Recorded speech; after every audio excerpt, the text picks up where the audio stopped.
All right, good afternoon. A few things at the top, and then happy to take your questions. Yesterday, Secretary Austin spoke with his UK counterpart, Secretary of State for Defense John Healey, to discuss a range of regional and bilateral issues.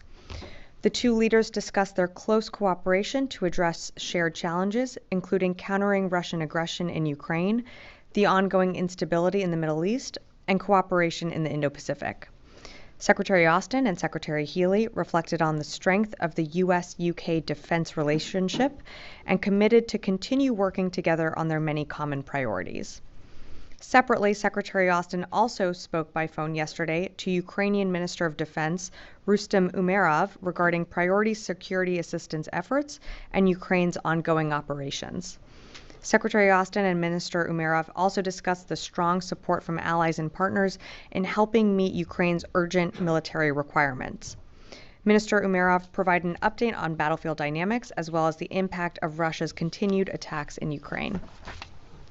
And the full readouts of both of these calls can be found on defense.gov. And finally, the department continues to closely monitor the situation in the Middle East. As you've heard us say throughout the week, Secretary Austin and the department have taken actions to reinforce the United States' commitment to defend Israel and to protect our forces by strengthening U.S. military force posture and capabilities throughout the Middle East in light of the escalating regional tensions. We remain focused on de-escalating tensions in the region while also postured for deterrence and the defense of Israel. The U.S. government also remains very focused on securing a ceasefire as part of a hostage deal to bring all hostages home and to end the war in Gaza. And with that, I'd be happy to take your questions. Tara. Hey, Sabrina. So let's start with Ukraine. You just did the readout from the call. Did that call include, now that Ukraine is on an offensive, does that change what sort of weapons they are seeking, and would the U.S. support a different request specifically to support this new offensive maneuvers? Thanks, Tara, for the question. So in terms of weapons that we're providing Ukraine, in the immediate, it doesn't impact what we're providing them, but you've seen us change the types of weapons and systems that we've given over the course of time. And certainly since the war began back in February and our first security assistance package rolled out, the types of artillery, the types of equipment that they were getting, you've seen that change and evolve over time to where they have sophisticated long-range capabilities, along with, we're training their pilots on F-16s. So you've seen us modify and give different capabilities over time, and we reserve that right to continue to do that. So has anything changed from the U.S. decision on supporting Ukraine? If it continues to push in further, will there be any sort of limitations on what Ukraine can or cannot do with the systems that the U.S. has provided? So won't get into engaging in the hypothetical, but what I can tell you is that we're in touch with our Ukrainian counterparts. As I mentioned at the top, the Secretary had a call with his counterpart yesterday. We're always assessing what they need on the battlefield to be successful. And we believe the capabilities that we continue to provide them you're seeing those successes come to fruition as they continue to fight along the east and sort of the northern southern part in that eastern area in Ukraine. So we're committed to providing more presidential drawdown packages. I think the most recent one was as of last week. We're going to continue to do that. If there is a change in capabilities or anything that we're providing them, we always read that out in our PDA packages. So we'll keep you updated on that. Okay, just one last one. Any indications that Russia is sending in reinforcements to Kursk? So we have seen some Russian units be redirected from operations in Ukraine towards the Kursk area. These are just early reports, so I can't really say with certainty the numbers or their objectives, but we have seen some movement there. Natasha. Thanks, Sabrina. So that was kind of my question. I'll phrase it in kind of a different way, though. So does the DoD have any assessment of how Ukraine's operation in Kursk may have changed the battlefield dynamics inside Ukraine in terms of Russia shifting resources over the last 10 days? Has that impacted their ability to advance, Ukraine's ability to defend, given they've also, devoted a lot of troops to the Kursk operation? So right now, what I would say is it's still too early to tell. And we are, the Secretary had a call with Minister Umerov yesterday. throughout the department, we are engaging with the Ukrainians, trying to get a better understanding of their objectives. So I don't have more for you right now. It's something that we're continuing to engage on, we're going to continue to monitor, but I'm just going to have to leave it at that right now. Does the Secretary support the operation, given that he spoke to Umarov and now, probably has a better understanding of what they're trying to achieve? Well, what I can tell you is that we're still trying to learn more about it. We're still trying to learn more about what their objectives are. So I'm not going to get further into what they discussed on the call or our support. What I can tell you is where we are supportive, and that is Ukraine continuing to defend itself. And that's why you've seen us provide packages at the rate that we do and at the consistency that we do. And that commitment hasn't changed. And the president has been clear that we're going to stand with Ukraine for as long as it takes. So I think we'll just leave it at that. Yes, over here. Yeah. Thank you so very much. I have two questions, one on Iran, one on Afghanistan. Let's start with Iran. Ayatollah Khamenei, the supreme leader of Iran, yesterday said that non-tactical retreat in any field, including the military, leads to God's wrath. How does the Pentagon interpret that? Does it suggest Iran is still considering a retaliatory attack on Israel, or it includes that Khamenei, the supreme leader of Iran, is backing down? Yeah, I'm not going to speculate on comments that the supreme leader makes. What I can tell you is what we're doing in the region is that you've seen from some of our announcements that the Secretary has made is that we are moving additional capabilities into the region so that regional tensions can calm, and so that we're bolstering our security presence should we need to defend Israel if Iran were to attack. We don't want to see that happen, which is why we've been very clear, and you've heard Secretary Blinken speak to this as well, and Secretary Austin, when they were on their trip in the Indo-Pacific together just a few weeks ago, that we've been very clear with Iran directly, publicly, and privately, that we do not want to see this broaden out into a wider regional war. If Iran retaliates against Israel, how does the Pentagon assess the threats from the proxies in the region in Syria, Iraq, Lebanon, and Yemen? And what strategies are in place to counter these groups if they join forces with Iran in any sort of coordinated attack against Israel? So appreciate the question, but as you know, I'm just not going to engage in a hypothetical on if, what, and when could happen. What I can tell you is what we're doing, and that is exactly what I said earlier, is that we've increased and enhanced our regional presence so that to send a message of deterrence, to send a message that we don't want to see this widen out to a regional war. And when it comes to attacks on our forces, you've always seen us take measures we need in order to respond. And if there were to be any attacks on our forces, whether it be in Iraq and Syria, we always reserve that right to respond at a time and place of our choosing. But I'll just leave it at that. Dan. So on Ukraine and the situation in Kursk, could you just maybe clarify a little bit about what's happening on the battlefield and how to interpret it? You were indicating that Russian forces have had to be diverted from areas in Ukraine, from Donbass, to help defend Kursk. Is that correct? So what I would tell you on the actual battlefield, and as you know this, is we usually let the Ukrainians speak to what's happening on the battlefield. So I would let them really speak to their objectives and what they're looking to accomplish in Kursk.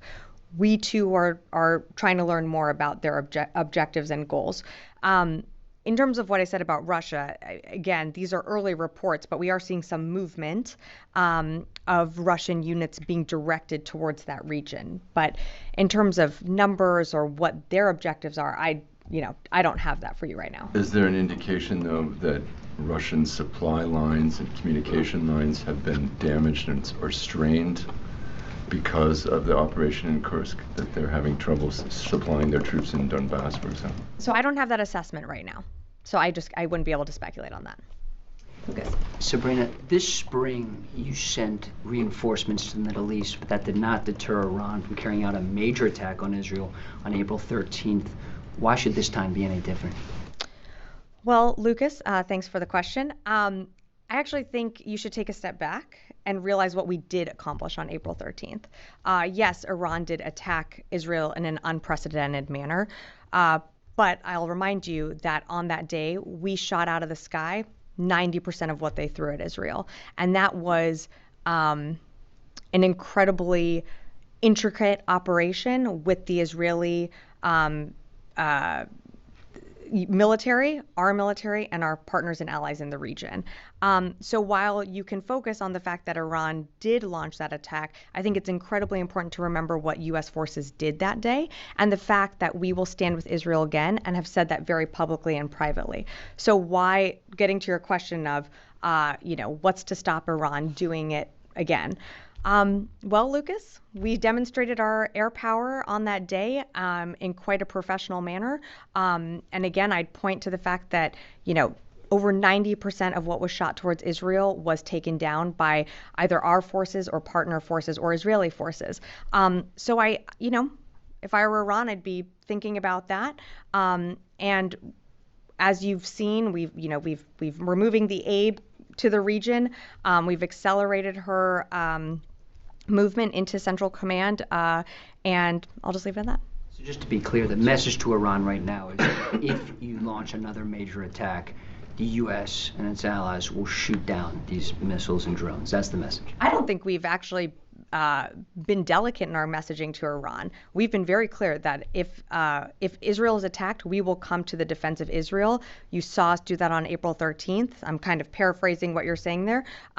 We will do that again. Should Israel be attacked, we absolutely will come to Israel's defense. Does part of that defense of Israel also include potential strikes inside Iran?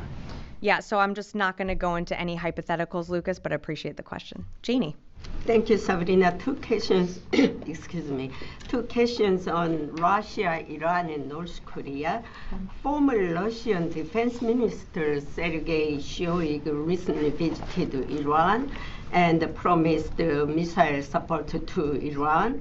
Normally, Iran provides Russia with weapons to be used in the war in Ukraine. Will this affect the war between Israel and Iran and Hamas? So just making sure that I understand your question, Jane, you're asking about a visit by Shoigu to Iran and how that could impact the Middle East? Yes. So I can't speculate on that visit. I would say that I think separately, we've seen a deepening cooperation and relationship between Russia and Iran as Russia continues to engage in its unlawful war in Ukraine. So, we've seen that deepening partnership. We've seen Russia continue to seek weapons out from Iran. While I can't speculate on what this visit entails, we've seen these visits of leaders happen over the course of the last 2 years. In terms of how this plays, into the Middle East, look, Iran has a choice. I think we've been very clear on our messaging when it comes to the defense of Israel. We are going to stand in the defense of Israel just as we did, on April 13th. But I'm just not going to speculate out onto anything else. But North Korea is providing weapons to Hamas. And do you think Israel will be threatened if the arms trade between Iran and North Korea continues? Well, look, I think Hamas certainly has a network of being able to be financed by Iran. I mean, these are, Iran proxy groups engaging in acts that we saw happen on October 7th. Israel has a right to continue to go after Hamas, and that's what they're doing in Gaza. I haven't seen some of these reports that you've referenced, so I'm just going to leave it at that. Lilith, nice to see you back in the briefing room. I wanted to ask you one question about Bangladesh. Has the Pentagon ever sought access to the one Bangladeshi island called San Martin Island in Bay of Bengal to have some military footprint over there? I'd have to refer you to Indo-PACOM and Central Command more on that. I just don't have more for you on that. And secondly, during this visit of India's Defense Minister Rajnath Singh next week, what were the main topics or issues which the Defense Secretary Austin wants to raise with the Indians? Yeah, so thanks for bringing that up. Of course, we're looking forward to a visit, but I just don't have more for you right now. I'm not going to get ahead of the Secretary or any meetings that he's doing. As always, we will have a readout of his meeting, but I just don't have more to provide on the front end, but we will on the back end, as we always do. And the next 6 months of this administration, what are the things that Secretary wants to accomplish on the India-US defense front?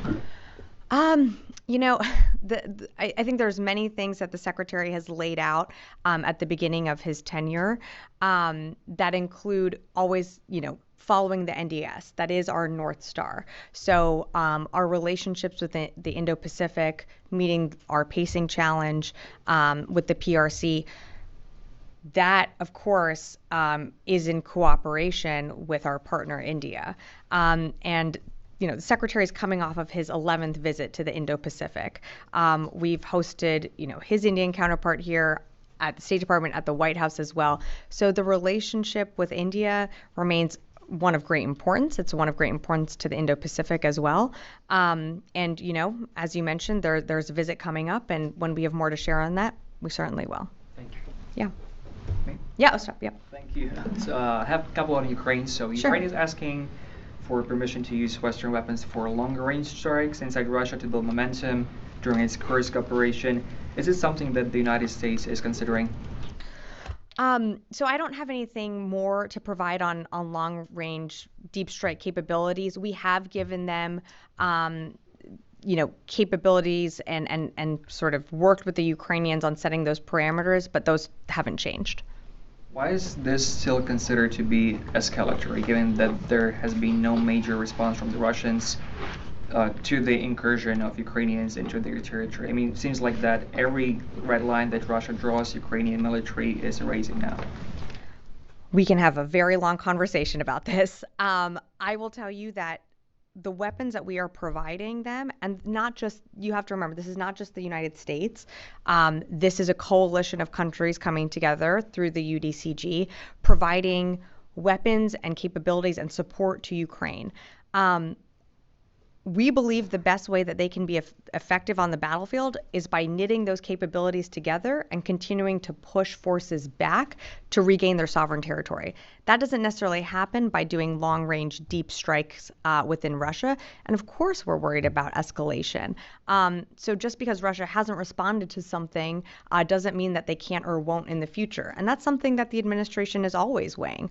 But you have to remember that what Ukraine has been able to do with some of the whether it's from us or other countries, they've been very successful in being able to take back their sovereign territory, and they still continue to do it. This is not something that's going to end in a day, although it could if Putin decided to withdraw his troops from Russia.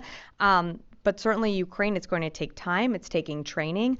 And what I will tell you is what is that our commitment is with Ukraine for the long haul. I'll just leave it at that. Yes.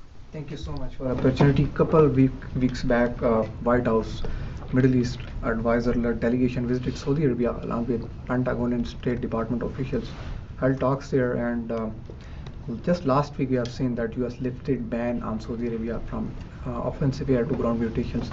So question is this part of ongoing Saudi Arabia, U.S. and Israel trilateral deal in the context of Saudi Arabia and Israel normalization?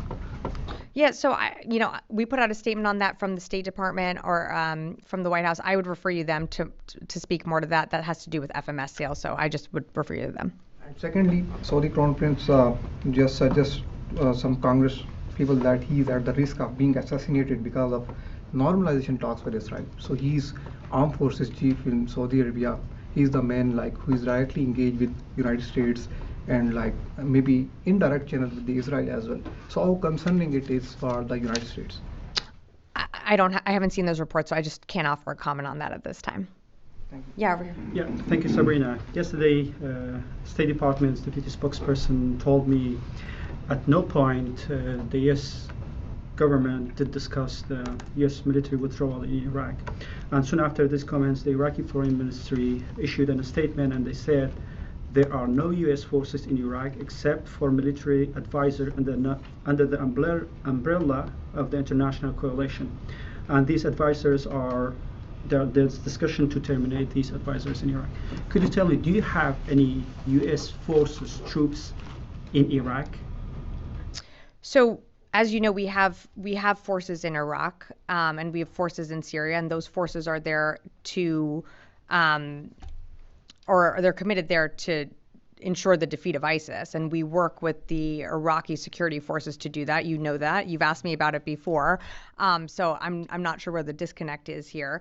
If you're asking about the higher military commission, those talks continue and are ongoing, and they are continuing, and you've seen us do readouts of every time those talks happen here or whether it's in Iraq, but I don't have an update on where those stand right now.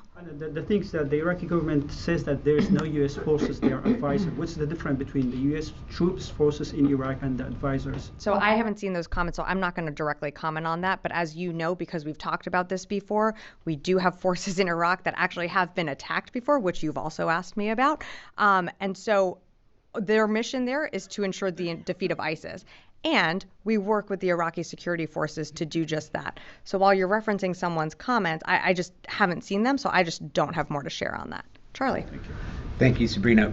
With the Abe Lincoln headed Yeah. to the vicinity at haste, this has been repeated, it still won't be there for a number of days, so it'll be irrelevant if Iran or Hezbollah were to strike. Is the plan, the strategy to have two carrier strike groups in the vicinity at the same time and maybe have an overlap of the Roosevelt?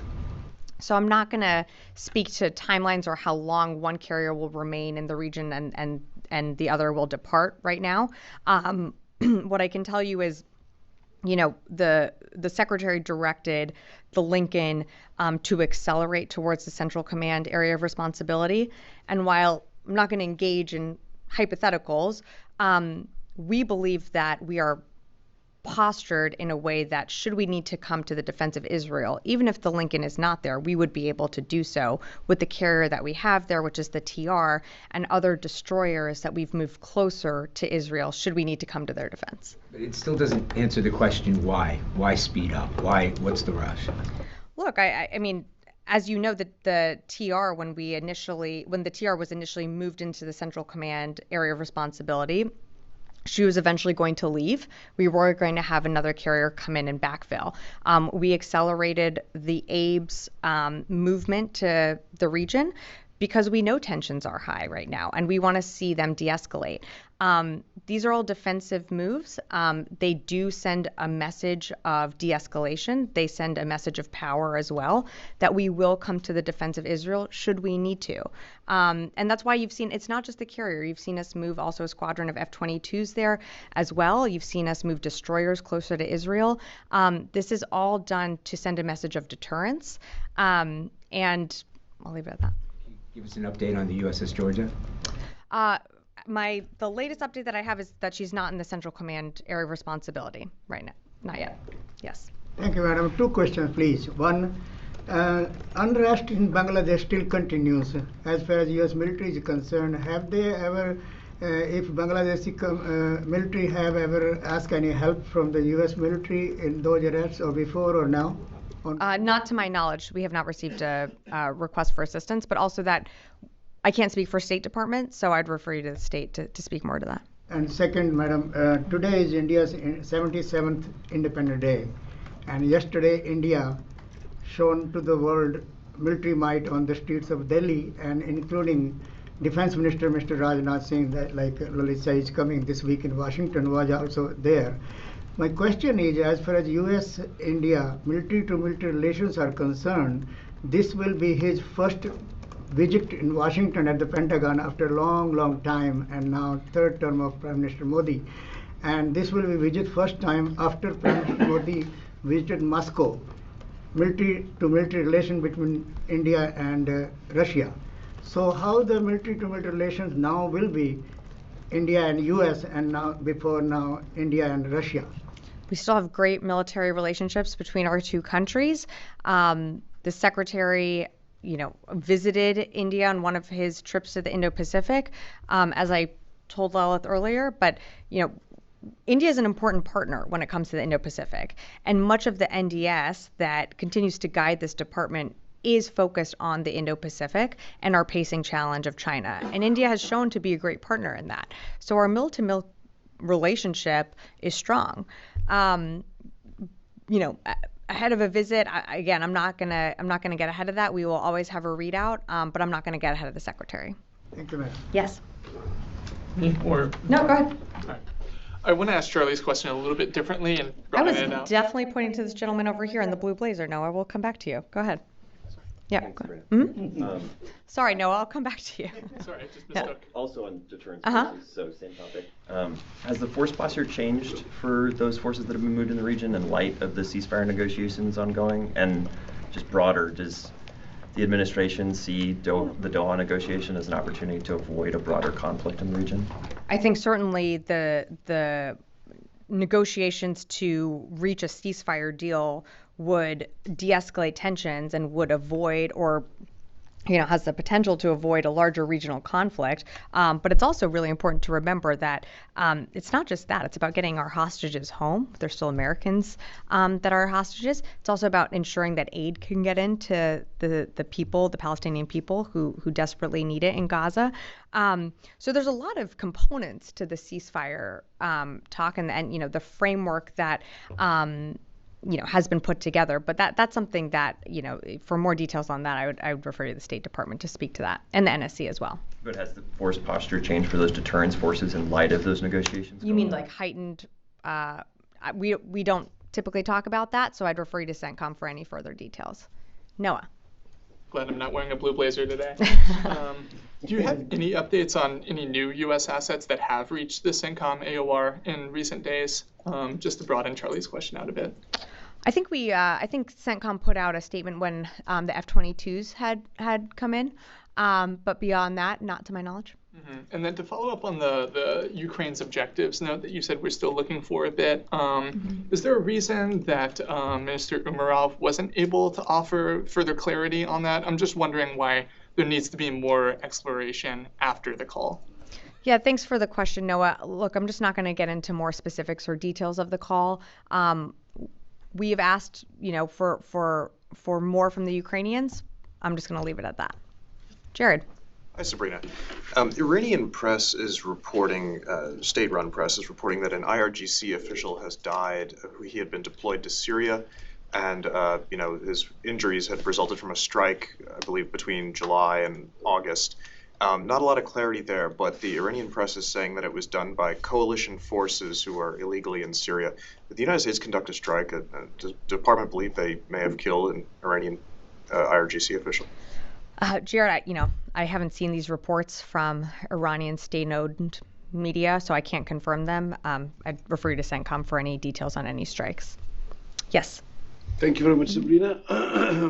Mr. James Bond Stockdale was a USPAW in Vietnam for a long time, and he was honored Medal of Honor as well. He was my teacher at age 15, and then since 25 years, I've been a journalist from Afghanistan, Pakistan, that border region. I'm the only English newspaper there. Can you explain to your State Department colleague that journalists who have worked in these terrorist zone areas and who were the first media providers to the U.S. bases over there, they at least treat them with respect? Both Vedant and Matt, since last 1 year, because of some policy difference, they treat me with so much respect. And this podium, you guys have treated me with so much respect. So is it possible that you at least tell them that journalists who are from the war zone areas, they act, their attitude, their everything is a little different than these diplomatic trained journalists, you know what I mean? So, look, they're my dear colleagues at the State Department. I'm not exactly sure what you're referring to here, but go ahead. Please, you were going to say something. I can tell you that, this administration, I think, certainly values journalists wherever you are in the world. We value your coverage. We value the questions that you ask us here at the briefing room, whether it's in this briefing room or other briefing rooms across the administration. And I don't know if you have a question, but happy to take it. Yesterday, the Taliban were celebrating their 3 years anniversary of their takeover in Afghanistan. And they were flying US-made helicopters. They were driving US vehicles, the military vehicles. I had emailed this office, Pentagon, right before the US withdrawal as well, that what's going to happen. So at least, can the US now at least disable these helicopters, these big things, or no, they have not thought about it? So this isn't like the military hardware Okay. they were displaying yesterday at the Bagram Air Base? Okay. So, look, I don't have a comment on the types of parades that, the Taliban is doing right now, but, as the department, as we come up on, closer to an anniversary, I would say that we are certainly grateful for all those that have served, for their bravery, for their selflessness, for their compassion every single day that they showed while they were in Afghanistan. And we certainly honor those that came back and those that made the ultimate sacrifice, but I just don't have a comment to offer on the Taliban. Thank you. Just last question.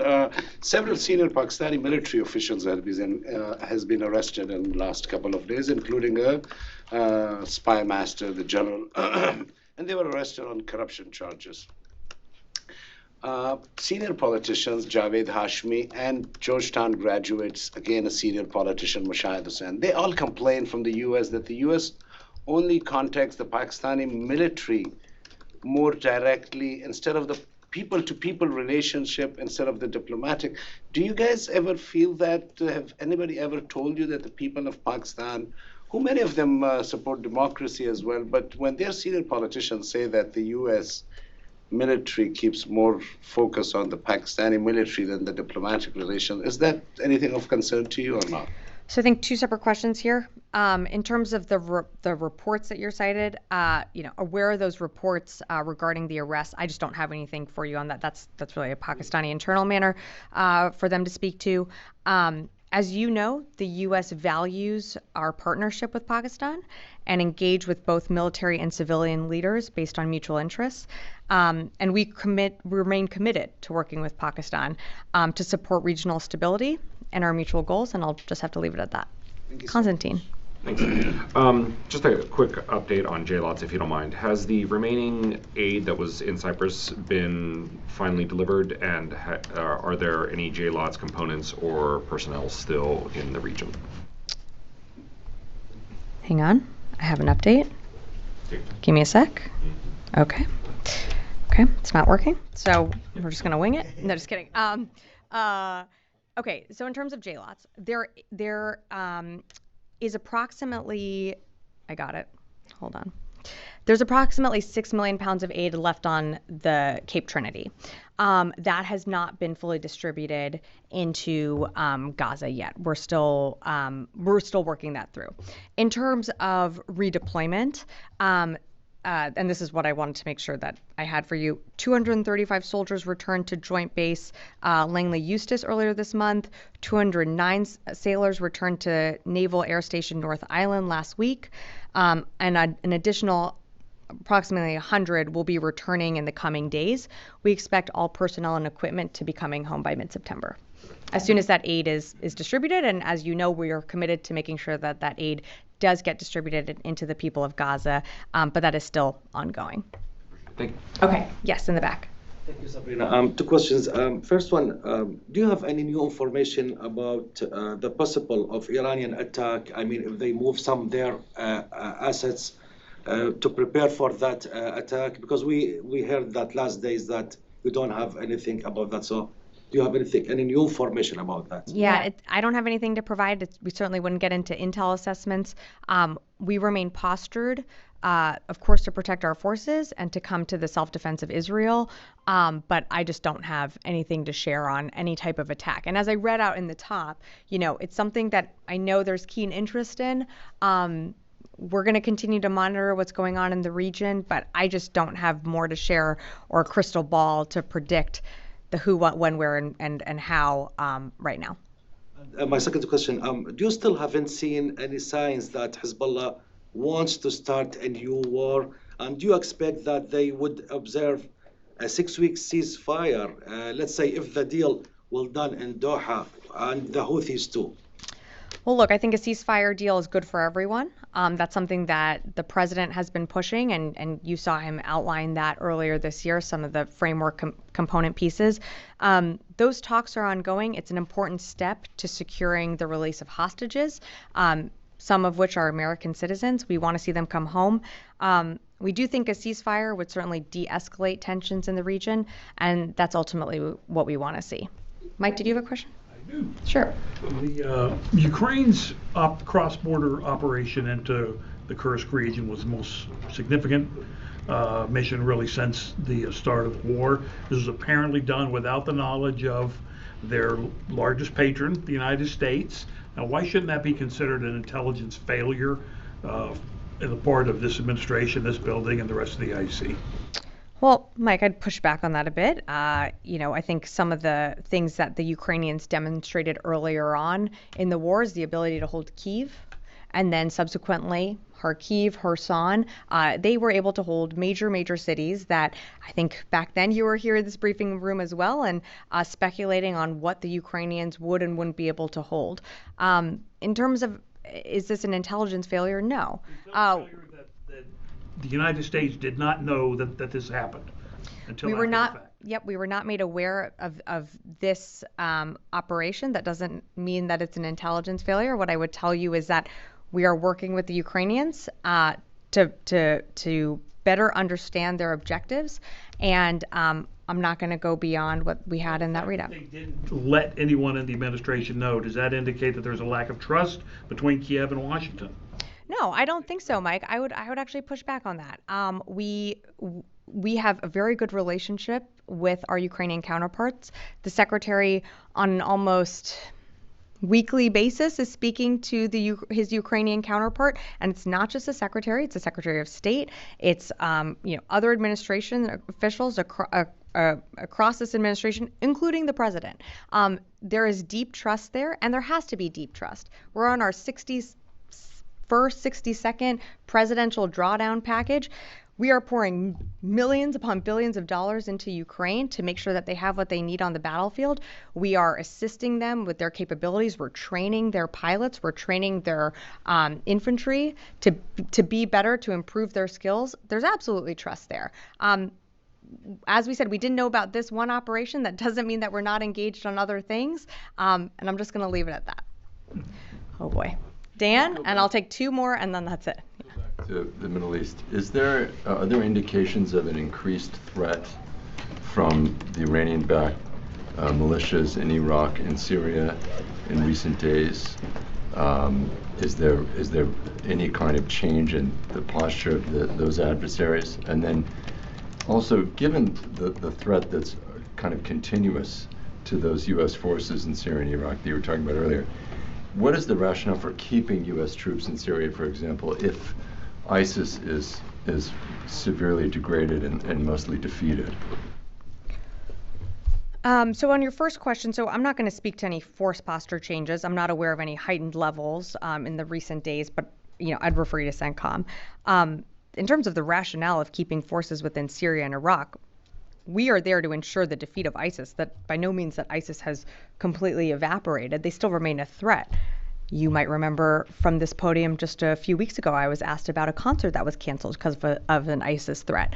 So ISIS remains a very real threat in the region and around the world. Were they the threat that they were 2014, 2016, when our forces were at the height of engaging them and they were outside of Baghdad? No, that threat has evolved, and they have changed their tactics and methods and become degraded because of the global coalition that we've built. But ISIS still remains a threat, and I don't think we're turning a blind eye to that in any way. Okay, two more. One, and then Charlie gets the last one. Colleague's question about ISIS. So President Biden repeatedly said that Over the Horizon is an effective program to monitor, to control what's going on in the region like Pakistan and Afghanistan. What is the Pentagon's assessment on that? Is that effective? How does it work? And also, does the United States still control Afghanistan's airspace? Because the Taliban's defense ministry said a couple of days ago that we, the Taliban, don't have any control on our airspace in Afghanistan. And they claim that some drones are flying over different cities of Afghanistan, like Kandahar, Jalalabad, and some other areas. Who controls that? The Pentagon? Well, that seems like a them problem, not an us problem. In terms of are over the horizon capabilities effective? Yes, they are. Charlie. Yes, thank you, Sabrina. I'm just curious, going back to Ukraine and Russia.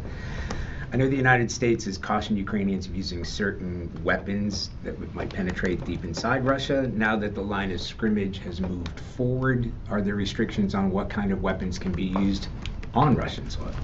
Thanks, Charlie, for the question. Nothing has changed in terms of our policy. So the policy that we set out from the beginning and allowing those counterfire measures to take place around that Sumy area, nothing's changed on that. Nothing has changed on our long range fires policy as well. We still believe that with the coalition that we've built through the UDCG, that we are providing the Ukrainians what they need on the battlefield to be successful in that northeast area region and in the south. And we believe that they have the capabilities to be successful with what we've given them. But the U.S. policy was never considering that weapons like these might be used inside Russia. So Charlie, what I would tell you on that is, once again, on the Kursk incursion, we're still working to get more from the Ukrainians on their objectives. So I don't have more to share on that. In terms of like what you were saying on, like, we've never seen this, you have to remember that, and to Tara's question at the beginning of the war, what we were providing were like javelins and stingers. What we're providing them today looks very, very different from that PDAs 1 through 20 possibly. So you have to remember that every time that the battlefield has changed and adapted, whether it be terrain or capabilities, we have adapted as well. So we're not ruling anything out right now, but if the as the battlefield dynamics change, we always reserve the right to work with the Ukrainians on what they need. And right now you're seeing them, they have these F-16s that are there. They've showcased that.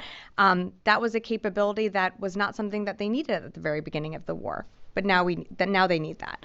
So I'm going to leave it at that. I will take one more question and then we're wrapping. Sabrina, in the past 3 years, U.S. forces have pulled out of Afghanistan. The Taliban's taken over. Putin launched a major invasion of Ukraine.